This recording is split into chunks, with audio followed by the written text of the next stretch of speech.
श्री शिवाय नमस्ते दोस्तों, हर हर महादेव। आप सभी लोग जानते हैं कि सीहोर कथा में कुबेश्वर धाम रुद्राक्ष महोत्सव में पूज्य गुरुजी ने दो नए उपाय बताए थे, जो कि सबसे बड़े उपाय हैं। ये उपाय ऐसे हैं जो कि हर किसी को काम आने ही आने वाले हैं। जिसमें से सबसे पहला जो उपाय है, अगर आपके घर में धन की पैसों की बहुत ज्यादा कमी है, आपका मकान बन रहा है, आप मकान नहीं बन पा रहे हो, कोई चीज खरीदना चाहते हो वह खरीद नहीं पा रहे हो क्योंकि पैसों की बहुत ज्यादा प्रॉब्लम है, धंधा बिजनेस नहीं चल रहा है, धन की बहुत ज्यादा कमी हो रही हो, तो आपको ये पहला उपाय है। और दूसरा उपाय है इस चीज का है कि अगर आपके घर में किसी प्रकार की दुख है, परेशानियां हैं, आपको कारण का पता नहीं है, आपने बहुत सारे उपाय कर लिए हैं, व्रत कर लिए हैं और आपका दुख का और परेशानी दूर नहीं हो रही, तो आपको आज के ये दोनों उपाय सुनने चाहिए, क्योंकि ये दोनों उपाय पूज्य गुरुजी ने नए नए बताए हैं। अगर आप इन उपायों को कर लेते हैं तो निश्चित ही आपके जीवन की सारी परेशानियां, सारे दुख कष्ट दूर होने वाले हैं। साथ में धन की समस्या भी दूर होगी और माता लक्ष्मी आपसे प्रसन्न हो जाएंगी। दोस्तों, सबसे पहले हम बात करेंगे पहले उपाय के बारे में।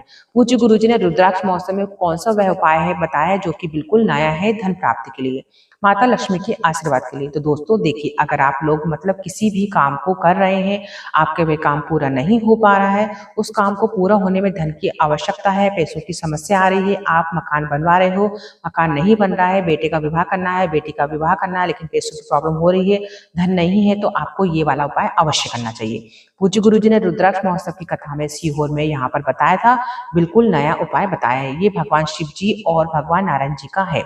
ठीक है, तो इसमें आप लोगों को एक नाम ध्यान रखना है, वो है कांता भगवान का है, जो कि धन की समस्या को दूर करेंगे, पैसों की आवक को बढ़ाएंगे, घर में धन आएगा। कांता भगवान का नाम आप लोगों को लेना है, मन ही मन में आपको स्मरण करना है, क्योंकि इस नाम का हमें जो उपाय करना है वो इसी से जुड़ा हुआ है।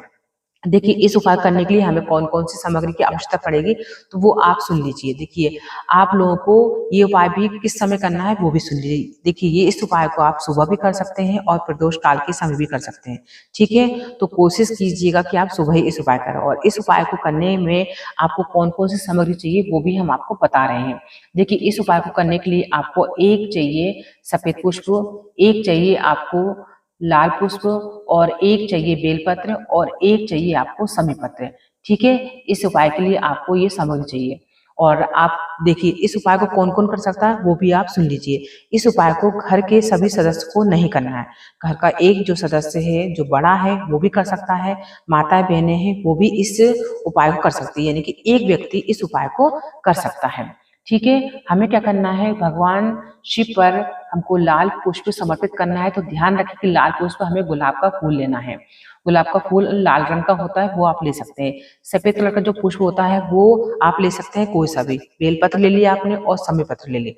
ये चारों चीजें आपको एकत्रित कर लेनी है। यदि आप सुबह कर रहे हो चाहे शाम को ये उपाय कर रहे हो, तो किसी भी समय कर सकते हैं, लेकिन कोशिश कीजिएगा इस उपाय को आप सुबह के समय ही करें।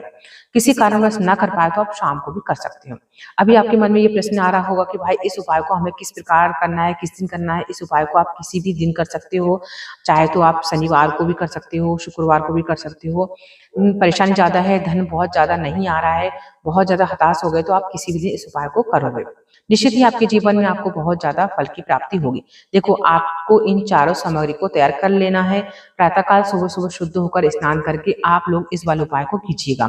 चारों सामग्री को लेकर हमें सिर्फ उपाय करने के लिए भगवान शिव जी के मंदिर में नहीं, अपने साथ में कुछ पूजन सामग्री की लेकर जाना है।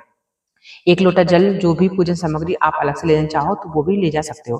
कम से कम एक लोटा जल तो जरूर लेकर जाना, क्योंकि भगवान शिव जी को ये नहीं दिखाना है कि मैं अपने मतलब के लिए आपके पास आ रहा हूँ। भगवान की पहले पूजा अर्चना करनी है, उसके बाद ही आपको उपाय करना है। शाम के समय आप जा रहे हो तो आपको अपने साथ में एक शुद्ध देसी गाय का घी वाला दीपक गोलबाती का तैयार करके ले जाना, चाहे वो मिट्टी का दीपक हो चाहे वो आटे का दीपक हो।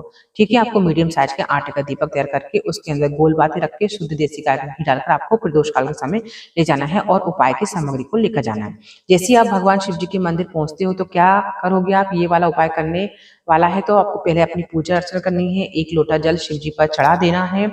उसके बाद में अपनी पूजन थाली करके लेकर गए हो तो उससे पूजन जो कर रहे हो आप लोगों को भगवान शिव जी की पूजन कर लेना है। जैसे आप लोगों को पूजन हो जाए उसके बाद में आप लोगों को ये वाला उपाय करना है।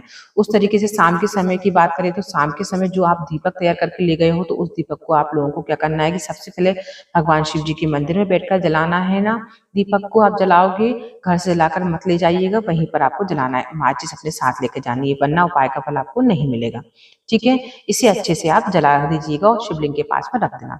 शिवलिंग के पास इतने पास ही मत रखना कि शिवलिंग को आंच लगे, थोड़ी दूरी बनाकर आपको दीपक रखना है। शिव जी के शिवलिंग के पास में इस दीपक को रखते हो तो उसके बाद में अब शिवलिंग के पास में बैठ जाओ, सामने ही बैठ सकते हो, आसपास भी बैठ सकते हो। उपाय करने के लिए ना तो आपको उपाय की पूरी सामग्री अपने पास में हो और आप निकाल लीजिए। देखो उपाय यहाँ से शुरू होता है। तो देखो इस उपाय को करने से पहले सबसे पहले आप भगवान शिव जी की शिवलिंग के ऊपर माता अष्ट सुंदरी का एक स्थान है, ध्यान रख लीजिए, वहां पर अष्ट सुंदरी का स्थान होता है, उसे पहले ध्यान देख लीजिए। शिवलिंग पर जो जलधारी होती है बिल्कुल बीचों बीच में होता है, वहां पर होता है जलधारी के बीचों बीच में माता अष्ट सुंदरी का स्थान होता है। ठीक है। आप इस उपाय को करें तो ध्यान दीजिएगा, आपको कांता भगवान का नाम जरूर लेना है। कांता भगवान का नाम लेते हुए आपको इस वाले उपाय को पूरा करना है। ठीक है। और शिव और नारायण का नाम भी आप लोगों को साथ में लेना है, इस बात का आप लोगों को ध्यान रखना है। कांता भगवान और शिव नारायण भगवान का नाम लेते हुए आप लोगों को ये वाला उपाय करना है। आप लोग कांता चक्र का नाम ले सकते हो और कांता भगवान का नाम भी ले सकते हो। शिव और नारायण का नाम भी आपको लेना है। अब आपको क्या करना है, सबसे पहले अपनी एक बेलपत्र लेना है। एक बेलपत्र को आपको अशोक सुंदरी वाले स्थान पर समर्पित करना है, जिसमें कि इस बेलपत्र की डंडी का जो जलधारी की ओर मुख होना चाहिए, जहां से पानी नीचे की ओर गिरता है। अब बेलपत्र को माशा अशोक सुंदरी के स्थान पर समर्पित कर दिया। इसके बाद आती है समी पत्र को। इस समी पत्र को आप लोगों को माता अशोक सुंदरी वाले स्थान पर समर्पित करना है। ठीक है। डंडी का मुख भी आपको जलधारी की ओर रखना है, जहां से जल बहता हुआ नीचे गिरता है। अब दोस्तों आपको वह सफेद फूल निकाल लेना है। सफेद फूल आप लोगों को भगवान शिव जी की माता अशोक सुंदरी वाले स्थान पर समर्पित करना है।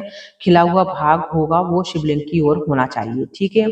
डंडी का भाग होता है वो जलाधारी की ओर होना चाहिए। सफेद फूल जैसे ही समर्पित करते हो उसके बाद में आखिर में एक लाल पुष्प आता है, उस लाल पुष्प को आप लोग समर्पित कर देते हैं। लाल पुष्प को समर्पित जैसे ही आप लोग कर देते हो वह भगवान से हाथ जोड़कर आंखें बंद कर कर श्री शिवाय नमस्तुभ्यं बोलना है और बोलना है कि मेरी धन से जुड़ी समस्याएं आप दूर कर दीजिए, मेरी मनोकामना पूरी कर दीजिए। मैं बहुत ज्यादा परेशानी हूँ, बहुत कष्ट में हूँ, मेरे पास धन का आवक नहीं हो रही है, पैसों की बहुत ज्यादा तंगी हो रही है, बच्चों का विवाह करना है, मकान बनाना है या कारोबार करना है, उसके लिए मुझे धन की आवश्यकता होगी। तो महादेव से आप बोल दीजिएगा, अच्छे से बोलिएगा। और बोलने के बाद में आपको क्या करना है, भगवान से प्रार्थना करनी है, विनती करना है और धूप देकर अपने घर की ओर वापिस आ जाना है। यहाँ पर आपका ये उपाय पूरा होता है।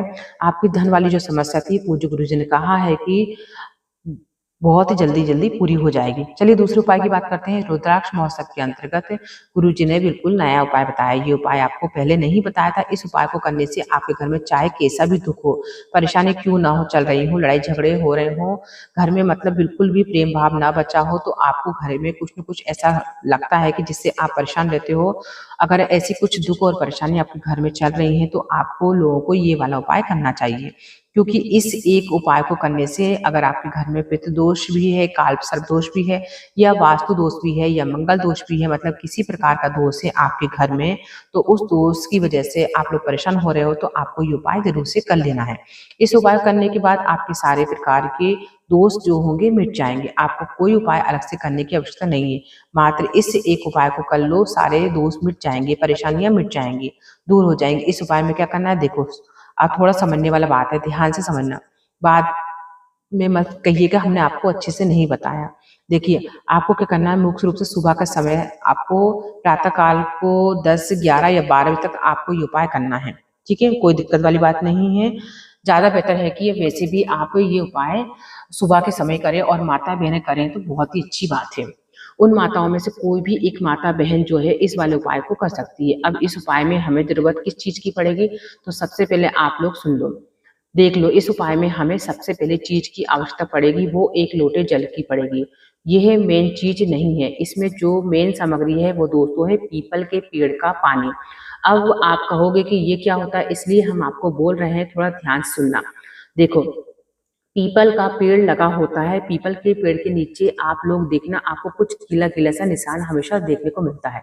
ठीक है, गीला गीला जो निशान होता है वो पीपल का पेड़ का पानी होता है।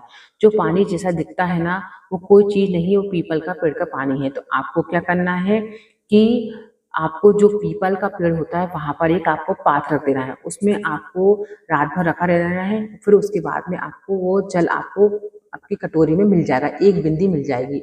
अब क्या करना है, उस चीज को लेकर के आपको चले जाना है महादेव के मंदिर। पहले आप एक लोटा जल चढ़ा दोगे, फिर उसके बाद में आप क्या करोगे, जो पीपल का जो पानी आपके बर्तन में आया था 1 या 2 बूंद, उस बूंद को आपको जलाधारी से जहाँ पर एक एक बूंद पानी टपकता है वहां पर आपको नीचे की ओर लगा देना है। ठीक है, ये आपको करना है बस। देखिए, इस उपाय को करने से आपके घर में जो भी दोष है वो दूर हो जाता है। छोटा सा उपाय है, सरल सा उपाय है। इस उपाय को अवश्य करके देखिएगा, और इस उपाय को करते समय आपकी जो भी मनोकामना है वो बोल दीजिएगा। आपको जो है अनामिका उंगली से उस एक बूंद पानी को जलाधारी के नीचे लगा देना है। बस इतना सही करना है, और वहां बैठकर आपको श्री शिवाय नमस्तुभ्यम का जाप कर लेना है। दोस्तों, ये उपाय आपको माताएं बहनें करती हैं तो बहुत ही अच्छी बात है, क्योंकि पुरुष संभव नहीं होता है, वो ऑफिस जाते हैं, काम करने जाते हैं, तो उनके पास इतना समय नहीं होता है। तो माताएं बहनें इस उपाय को कर लें।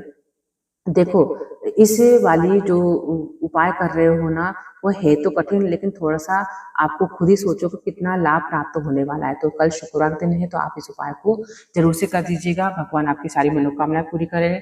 हम महादेव से प्रार्थना करते हैं कि आपकी सारी समस्या दूर हो, महादेव आपके जीवन की सारी खुशियां आपको दें। तो दोस्तों, हमने आपको वीडियो के माध्यम से 2 उपाय बताए हैं, जो कि पूज्य गुरुजी ने रुद्राक्ष महोत्सव की कथा में बताए थे। आशा करते हैं कि इस उपाय में बताई गई जानकारी आपको पसंद आई होगी, उपाय भी आपको पसंद आए होंगे। तो उपाय को करें आप, और आपके जीवन में लाभ उठाएं। वीडियो को लाइक कर दीजिएगा, शेयर कर दीजिएगा, और चैनल को पहली बार देखा तो चैनल को सब्सक्राइब करना ना भूलिएगा। Thanks for watching this video. Her her Mahadev.